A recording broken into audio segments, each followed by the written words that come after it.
Americans for Fair Taxation presents the Weekly Chairman's Report, written by Steve Hayes, president of Americans for Fair Taxation, and recorded by Bob Paxton, a volunteer with the Florida FAIRtax Educational Association. And now, this week's Chairman's Report. Hello, I'm Bob Paxton with the AFFT Chairman's Report for Friday, June 18th, 2021. The leaked files prove that the IRS has got to go. The IRS promises each of us, and this is a quote from their website, information a taxpayer gives the IRS won't be shared with outside parties unless allowed by the taxpayer or by law. This is the right to confidentiality. It's one of 10 rights known collectively as the Taxpayer's Bill of Rights, end of quote. The right to confidentiality means the IRS won't give any information to a third party without permission from the taxpayer. The agency can't contact third parties, such as an employer or a bank, for information unless they give the taxpayer reasonable notice first. The same confidentiality that a taxpayer has with an attorney also applies to tax professionals working with the IRS on the taxpayer's behalf. Taxpayers have the right to expect that appropriate action will be taken against employees, return preparers, and others who wrongfully use or disclose taxpayer return information. Confidential communications include conversations, messages, documents, and information that falls within the tax professional's authority to practice before the IRS, but it doesn't include tax return preparation. They're considered private or restricted between the taxpayer and their attorney, or relate to non-criminal tax matters with the IRS or non-criminal tax cases in federal court. Tax professionals can't share or use tax information for any reason other than preparing a return. Now, about a week ago, ProPublica released a document based on a review of leaked IRS tax returns. Now, they did not allege that any of the wealthy individuals involved were violating any part of the Internal Revenue Code. The crime that these wealthy people committed was that they made a lot of money and paid very little, if any, tax. Some of the revelations were, in 2007, Jeff Bezos, then a multi-billionaire and now the world's richest man, did not pay a penny in federal income taxes. He repeated that feat in 2011. In 2018, Tesla founder Elon Musk, the second richest person in the world, also paid no federal income taxes. Michael Bloomberg paid no federal income tax in recent years. Billionaire investor Carl Icahn twice paid no federal income tax.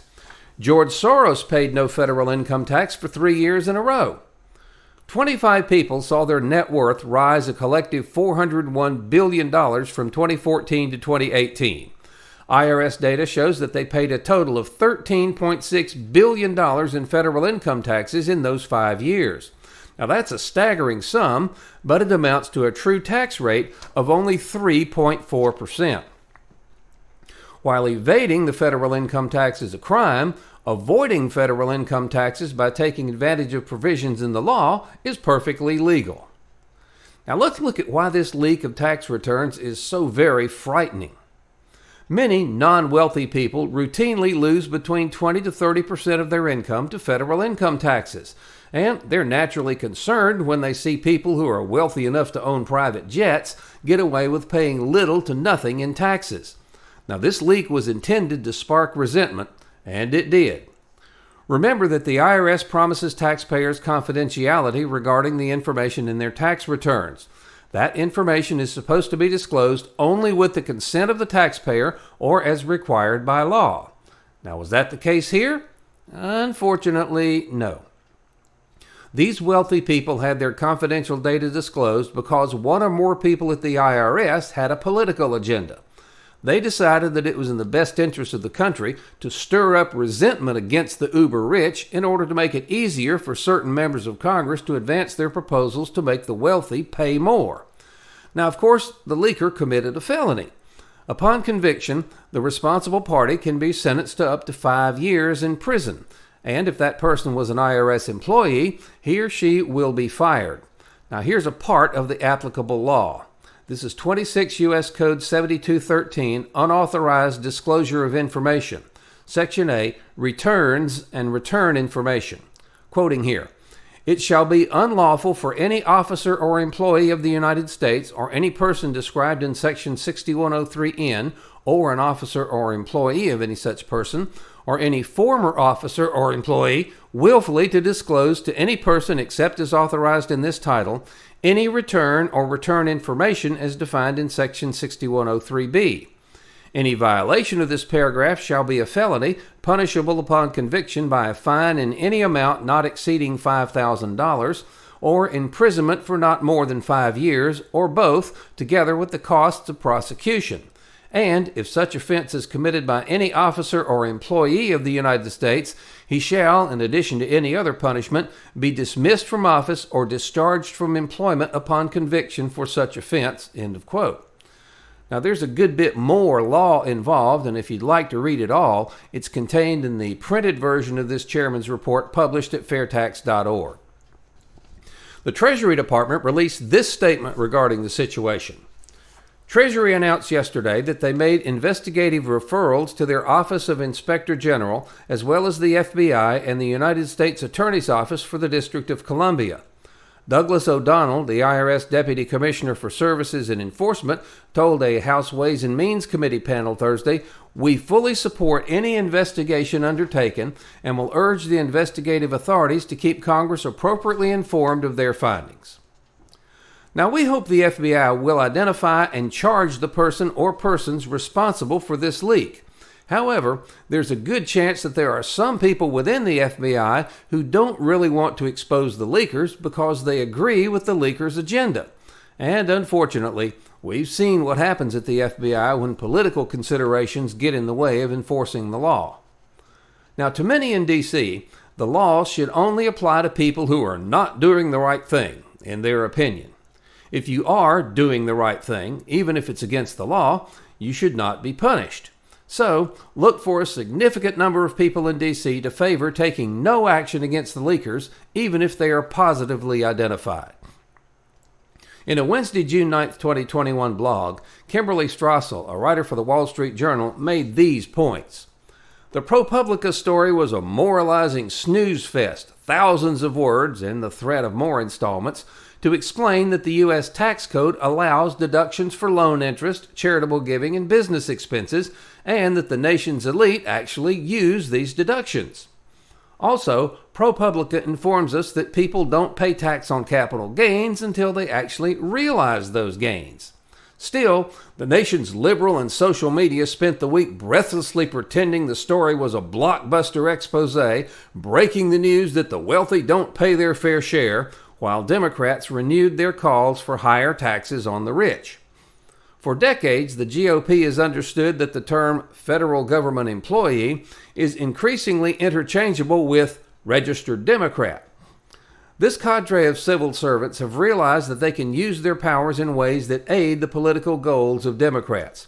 Now think of Lois Lerner, the IRS functionary who for several years managed to deprive conservative nonprofits of their free speech rights. The career bureaucrats' tool of choice has become the leak, and the leaks are becoming bigger and bolder because the leakers know there are few, if any, consequences. In conclusion, the Internal Revenue Code clearly requires us to compile and file a federal income tax return every year. That return must disclose not just our total income, but all of our sources of income, and even some information on how we spent our own money. Now, how many of you would like to have your confidential tax return information leaked and published in the press? Well, you say that would never happen to you because you're not a billionaire, so no one would be particularly interested in your information. Well, think about this. If they can leak the tax return information of the wealthiest people and probably not be punished, what's going to stop them from leaking the income tax returns of anyone who donates to the Republican Party? What's to stop leakers from targeting people based on their social media posts or for belonging to an organization that somebody in the bureaucracy doesn't like? Like John Perry Barlow, a writer and lyricist for the Grateful Dead, said, "Relying on the government to protect your privacy is like asking a peeping Tom to install your window blinds." Now, it's just not possible to put in enough safeguards to prevent an activist bureaucrat from leaking information from someone's tax return. However, there is a foolproof way to ensure that no one's private tax return information will ever be disclosed against their will. Eliminate tax returns entirely. Pass the FAIRtax. The FAIRtax is collected anonymously at the cash register on the retail purchase of new goods and services. There are no forms to file, and the government no longer has any legitimate need for any of your personal financial data. We all need to remember the words of St. Thomas Aquinas. To bear with patience wrongs done to oneself is a mark of perfection, but to bear with patience wrongs done to someone else is a mark of imperfection and even of actual sin. Now, there's only one way to eliminate the possibility that you will see all of your personal information on the internet, and again, that is pass the FAIRtax. To do anything less than demand passage of the FAIRtax is, as St. Thomas Aquinas said, a mark of imperfection and even of actual sin. So if you have friends who don't know about the FAIRtax, send them to fairtax.org. Have them watch the whiteboards under How It Works, and if they agree, ask them to please join us. Then, contact your members of Congress and the President and demand that Congress pass the FAIRtax, the only truly fair tax. This has been the Weekly Chairman's Report, written by Steve Hayes, President of Americans for Fair Taxation. Check back every week for news and information about the fair tax, and learn why the fair tax should replace our antiquated federal income tax system. If you'd like to receive a copy of the Chairman's Report in your inbox every week, sign up at fairtax.org.